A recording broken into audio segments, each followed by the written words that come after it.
Assalamualaikum warahmatullahi wabarakatuh. Berjumpa kembali dalam pembelajaran interaktif digital multimedia untuk siswa SMK jurusan Teknik Kendaraan Ringan Otomotif.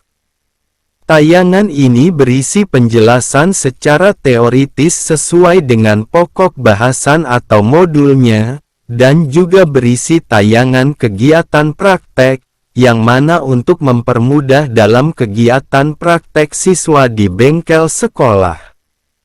Untuk lebih lengkapnya silahkan saksikan tayangan berikutnya. Salam otomotif.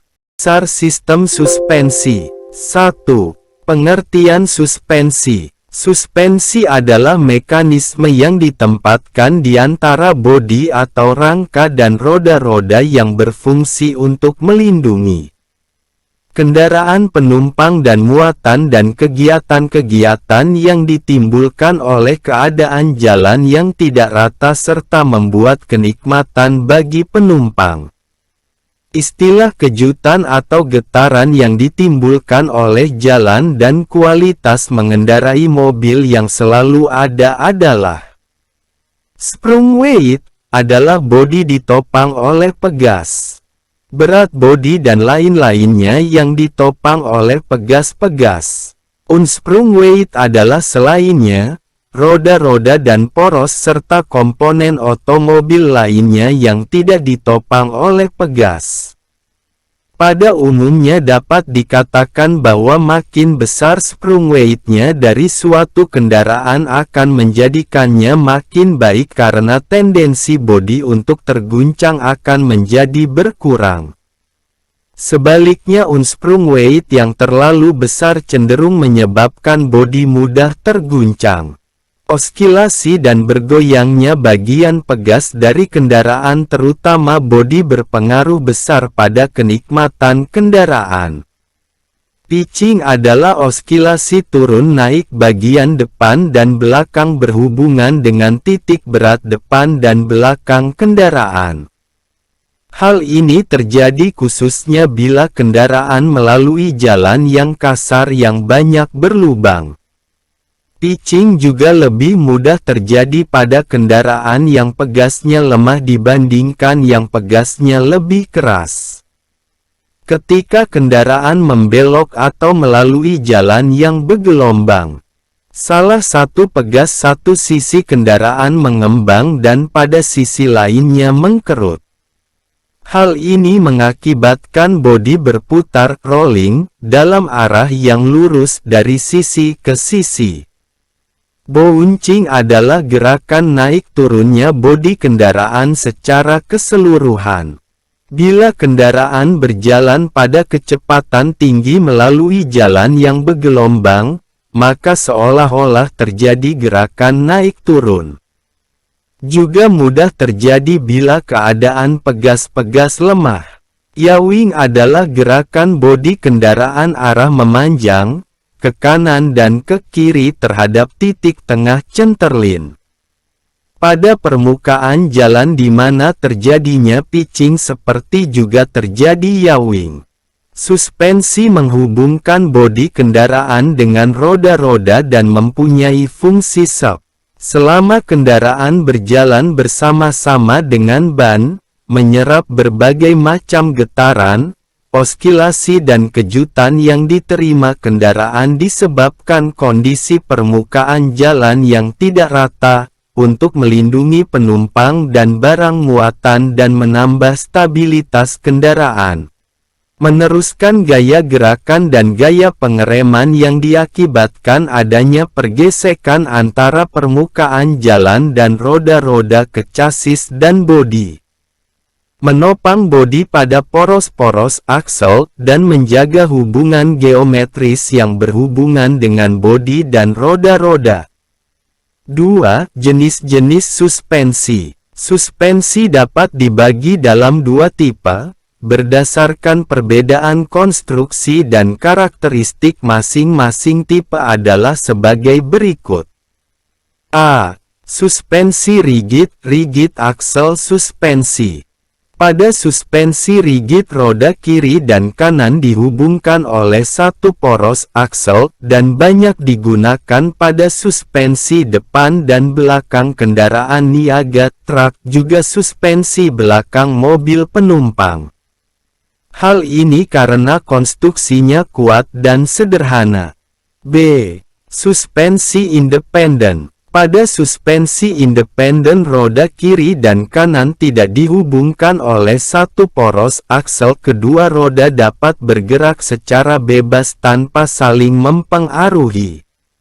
Digunakan pada suspensi depan mobil penumpang dan truk kecil juga suspensi belakang mobil penumpang. Suspensi independen digolongkan menjadi beberapa macam, yaitu 1. Model McPherson Strut. 2. Tipe McPherson dengan lower arm berbentuk L.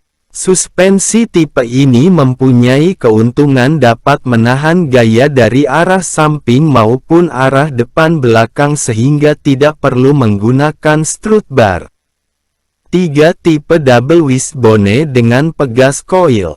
Suspensi tipe ini digunakan pada mobil penumpang. 4. Tipe double wishbone dengan batang torsi. Suspensi tipe ini digunakan pada mobil penumpang dan truk kecil. Batang torsi dipasang pada upper atau lower arm. 5. Tipe double wishbone dengan pegas daun. 3. Komponen-komponen suspensi. A. Pegas. C. Shock. D. Ball joint. Ball joint berfungsi untuk menerima beban vertikal dan lateral, juga sebagai sumbu putaran roda saat kendaraan membelok. Sambungan peluru ball joint pada kendaraan merupakan bagian dari suspensi. Ball joint pada kendaraan ada dua jenis. Ball joint jenis yang dapat diganti gemuk geris. Ball joint jenis yang tidak diganti gemuk. E. Stabilizer bar. Stabilizer bar berfungsi untuk mengurangi kemiringan kendaraan akibat gaya sentrifugal saat kendaraan membelok. F. Strut bar. Strut bar berfungsi untuk menahan lower arm agar tidak bergerak maju mundur saat menerima kejutan dari jalan atau dorongan akibat terjadinya pengereman. G. Lateral control rod. Lateral control rod dipasang di antara aksel dan bodi kendaraan. Tujuannya untuk menahan aksel pada posisinya terhadap beban dari samping. H. Bumper. Bumper berfungsi sebagai pelindung komponen-komponen suspensi saat pegas mengkerut atau mengembang di luar batas maksimum.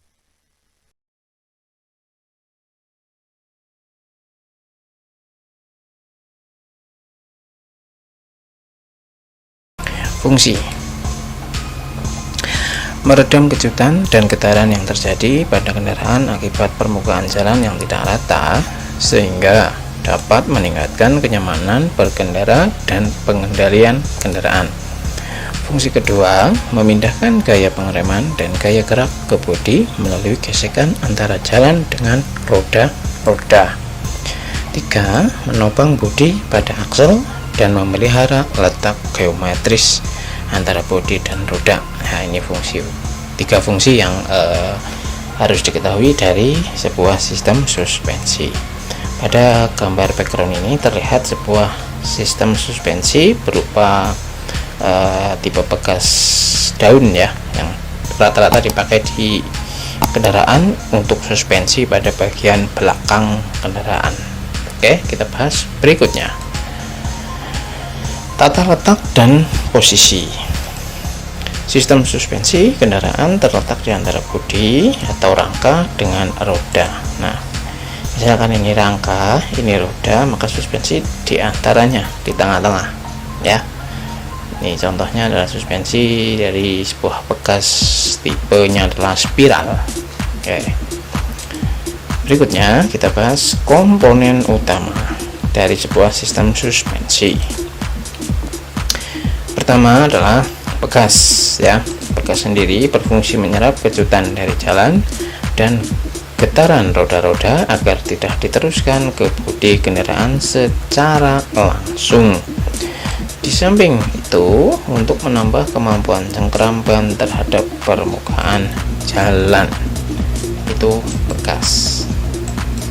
Kemudian kita akan bahas tipe bekas yang digunakan pada sebuah sistem suspensi kendaraan.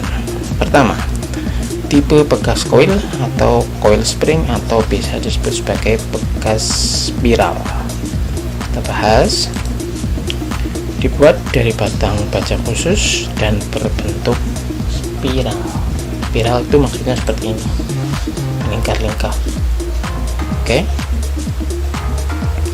Berikutnya kita bahas bekas daun atau leaf spring. Untuk yang tadi ini, bekas koil atau bekas spiral, itu rata-rata digunakan atau banyak digunakan pada suspensi bagian depan kendaraan. Kalau yang ini, yang bekas daun atau leaf spring, itu rata-rata banyak digunakan pada bagian belakang suspensi sebuah kendaraan. Kita bahas saja. Dibuat dari bilah baja yang bengkok dan lentur. Ini terdapat beberapa bilah baja yang bengkok dan lentur ya. Ini kan lentur. Kita next. Bekas batang torsi atau torsion bar spring. Dibuat dari batang baja yang elastis terhadap puntiran ya, karena torsi adalah momen puntir ya, seperti itu. Ini adalah contoh animasi dari bekas batang torsi, kurang lebih seperti ini ya. Oke, kita lanjut. Shock absorber. Apabila pada suspensi hanya terdapat bekas, kendaraan akan cenderung beroskilasi naik turun pada waktu menerima kejutan dari jalan. Akibatnya, berkendara tidak nyaman. Untuk itu, shock absorber dipasang untuk meredam oskilasi dengan cepat agar memperoleh kenyamanan dan menambah kemampuan cengkeraman ban terhadap jalan. Nah, pertanyaannya, apa itu oskilasi? Oskilasi sendiri adalah pergerakan bodi akibat dari permukaan jalan. Itu adalah oskilasi ya. Nanti kita bahas di pekan berikutnya. Oke, kita bahas dulu absorber ini.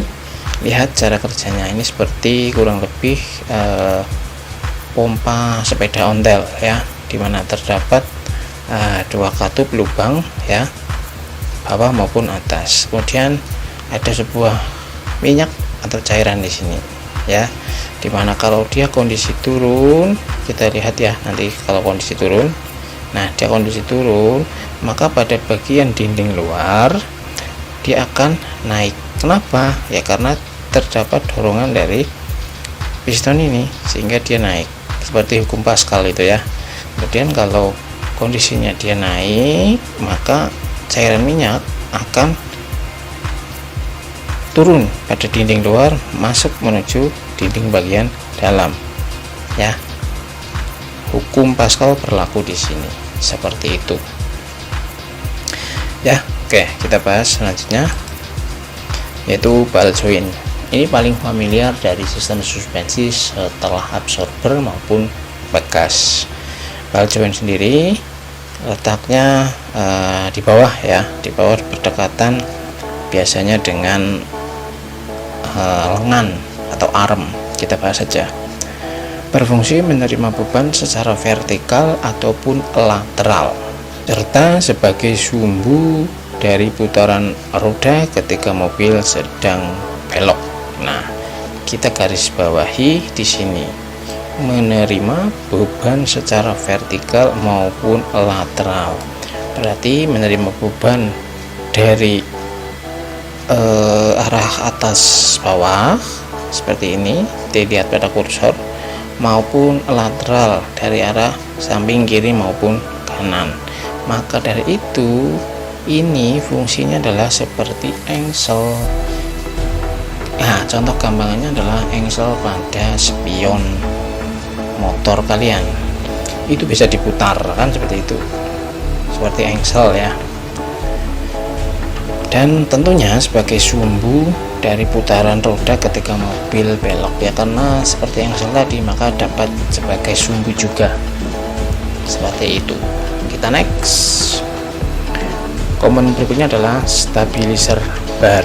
Nah, stabilizer bar letaknya di sini ya. Kita bahas. Berfungsi mengurangi kemiringan kendaraan akibat gaya sentrifugal pada saat kendaraan belok.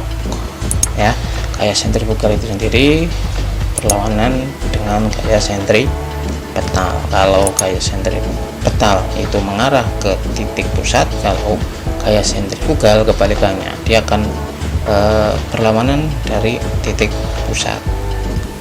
Nah, contoh dari gaya sentrifugal adalah sebuah ban mobil yang habis atau telah melewati jalan berlumpur ya, nanti lumpurnya akan mental kalau ban itu sedang muter ya, seperti itu. Itu contoh gaya sentrifugal gampangannya ya. Karena belok nanti akan ada titik pusat dari belok, nah itu dia yang menstabilkan kendaraan, kemiringannya seperti itu, supaya tidak ikut terpengaruh gaya sentrifugal. Next, kita bahas strut bar. Berfungsi menambah rigiditas atau kekakuan pada kedua sisi suspensi agar seimbang saat kendaraan mendapat tekanan dari permukaan jalan yang kondisinya sedang belok ya. Ini contohnya, atau ini adalah stabilizer bar ya, dihubungkan pada kedua sisi suspensi. Dia akan menjadi penyeimbang ya, atau menambah kekakuan pada kedua sisi supaya tidak ikut terpengaruh karena kondisi mobil yang sedang belok. Next, kita bahas knuckle arm. Berfungsi sebagai tempat dudukan roda, piring roda, hingga perangkat cakram maupun tromol. Arm itu berarti lengan ya. Ini adalah knuckle arm ya. Ini nanti ada lengan yang terhubung dengan lower maupun upper ya, dimana dia nanti juga berfungsi sebagai lengan dari sebuah perangkat cakram dan perangkat tromol. Kalau ini kan terhubung dengan backing plate sistem rem ya, berarti dia sebagai sumbu putar sebuah roda. Nah, ini terhubung dengan itu, knuckle arm terhubung dengan sumbu putar roda gitu ya. Next, arm atau lengan itu sendiri nanti ada dua ya, kita bahas saja. Upper arm berarti atas, berfungsi menahan knuckle arm di sisi atas, ini yang terhubung dengan knuckle arm bagian atas. Dan lower arm berfungsi menopang knuckle arm pada bagian bawah, berarti ini yang terhubung dengan knuckle bagian bawah. Ini yang bawah, ini yang atas ya. Lanjut, lateral control rod dipasang di antara aksel dan bodi. Tujuannya menahan aksel pada posisinya terhadap beban dari samping ya. Ini bisa dilihat garis bawah di sini, dipasang antara aksel dan bodi. Ini aksel, dia terhubung dengan aksel, satunya terhadap bodi. Dia untuk menahan aksel tetap di posisinya ya, tidak terpengaruh dari beban dari arah samping, maka dinamakan lateral itu. Oke, lanjut saja. Bumper suspensi ini ya, kita bahas. Berfungsi melindungi komponen suspensi lainnya akibat tumbukan yang disebabkan oleh bekas yang mengerut melebihi kapasitas maksimal ya. Misalkan dia sudah maksimal kapasitasnya, kalau tanpa bumper suspension maka akan merusak komponen suspensi lainnya karena nanti akan terjadi tumbukan. Nah, ini akan mengurangi efek itu karena ini adalah bahannya dari karet ya, seperti itu. bounding dipasang pada bagian bawah, lengan bawah, dan rebounding dipasang pada bagian upper atau atas, seperti itu. Oke, kali ini saya akan jelaskan tentang cara kerja suspensi di mobil atau kendaraan. Yang pertama yang perlu dijelaskan adalah ini, macam-macam dari suspensi itu sendiri. Suspensi yang sekarang umum dipakai, yang pertama itu adalah tipe McPherson. Ini untuk roda depan dan roda belakang, biasa dipasang di sana. Cirinya adalah shock absorbernya ini dia tinggi, panjang, dan menggunakan armnya hanya satu lower arm. Berikutnya adalah suspensi double wishbone. Ini juga umum dipakai untuk roda depan dan belakang. Double wishbone ini cirinya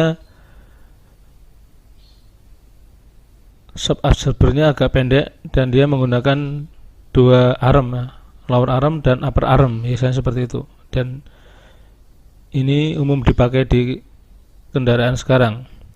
Tipe McPherson dan double wishbone itu umum dipakai kendaraan sekarang.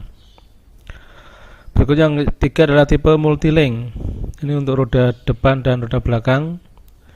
Ini jarang dipakai karena rumit. Nanti multilink itu banyak sekali linknya atau pipa-pipa panjangnya, ya, pipa-pipa besi yang untuk mengikat itu banyak sekali, maka dikatakan multilink. Maka dia agak jarang dipakai karena rumit dan biaya cukup mahal. Tipe berikutnya adalah air suspension. Ini tipe untuk roda depan dan roda belakang. Ini tipe yang paling terbaru. Ini juga jarang dipakai karena mahal. Jadi suspensinya sudah menggunakan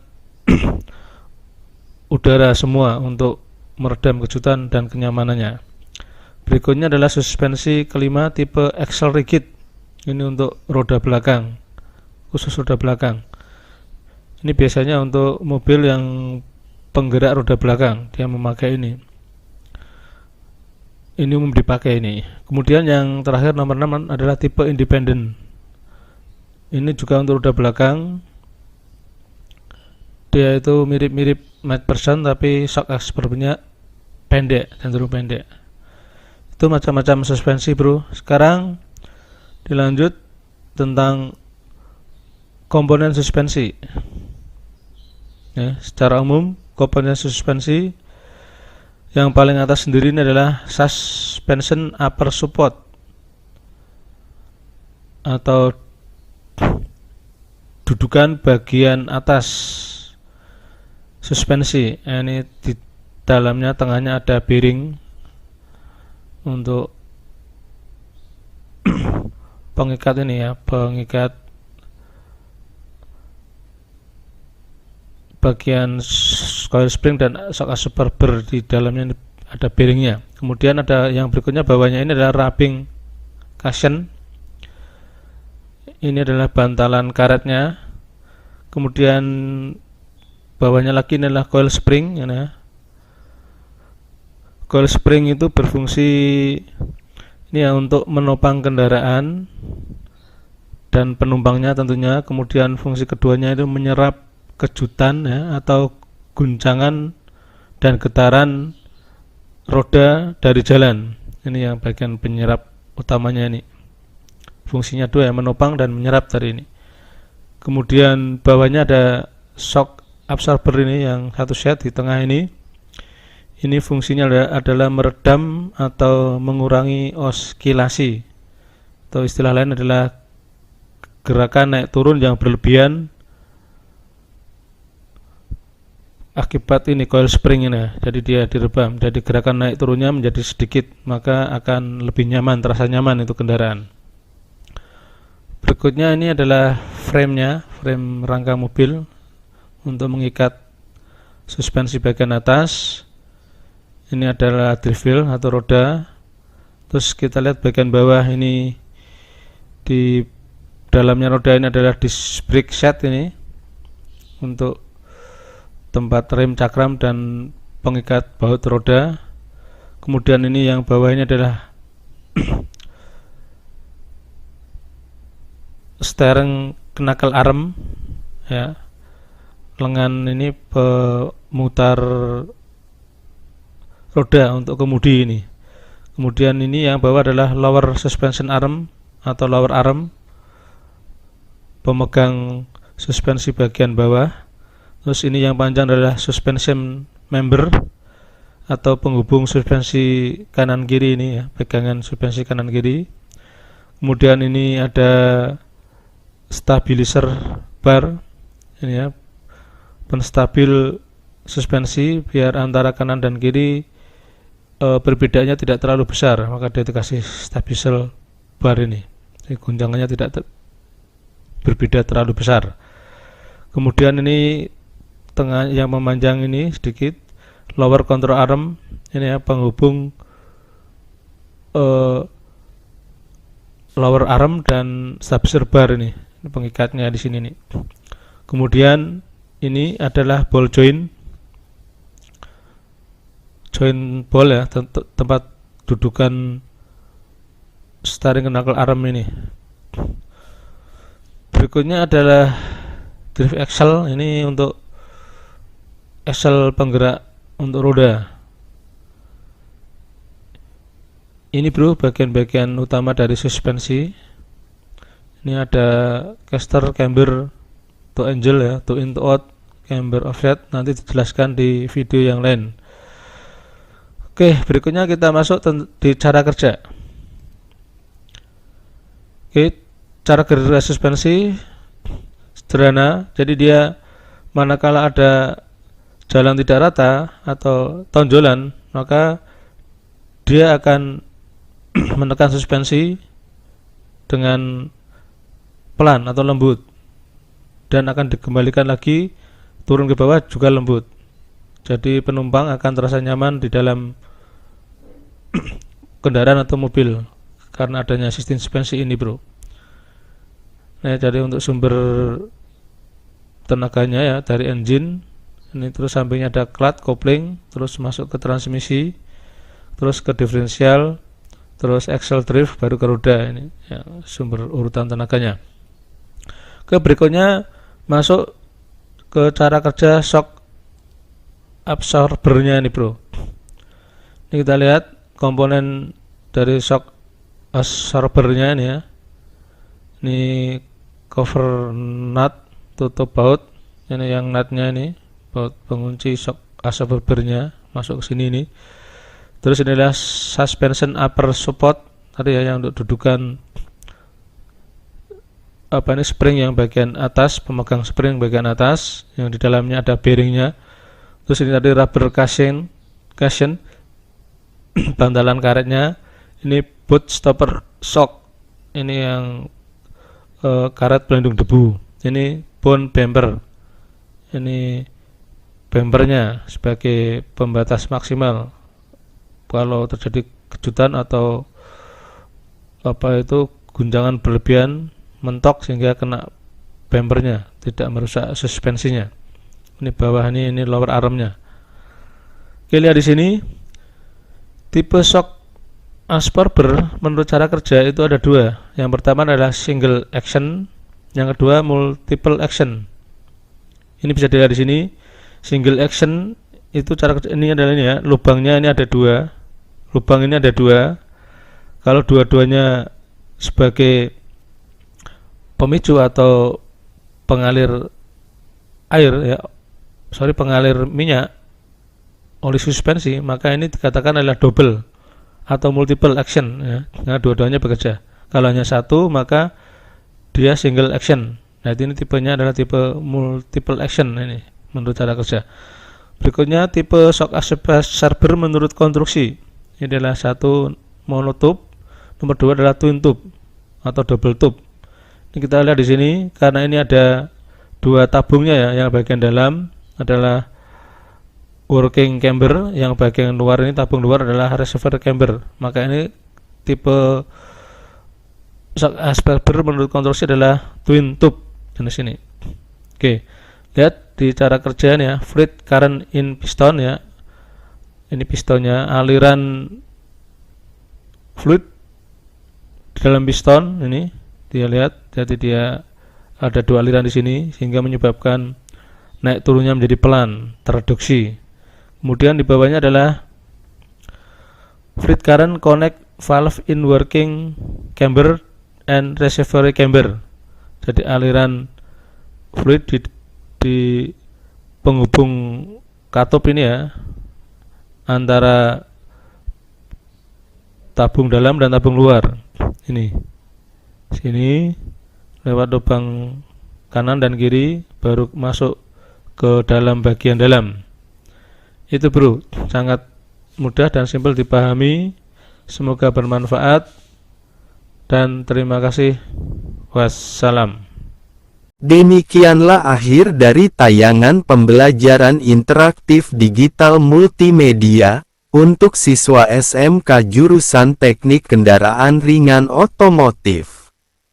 Silahkan siswa melanjutkan kegiatan belajarnya dengan guru pembimbingnya masing-masing di sekolah dan mengerjakan penugasan yang diberikan, baik penugasan pengetahuan maupun penugasan praktek. Wassalamualaikum warahmatullahi wabarakatuh.